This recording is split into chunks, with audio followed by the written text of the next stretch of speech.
السلام علیکم حضور. وعلیکم السلام. میرا نام نیر احمد ہے.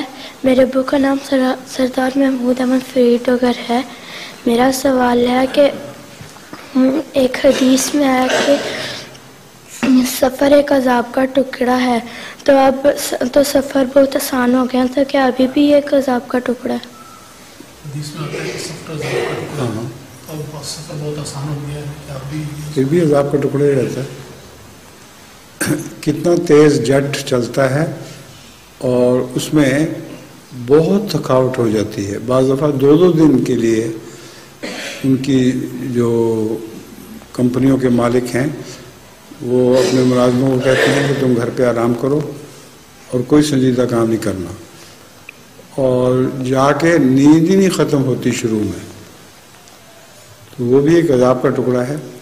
پھر تکلیف بھی ہوتی ہے سفر میں، اور جتنا مرضی اچھا کھانا دیں پھر بھی انسان کو کافی تکلیف پہنچتی ہے.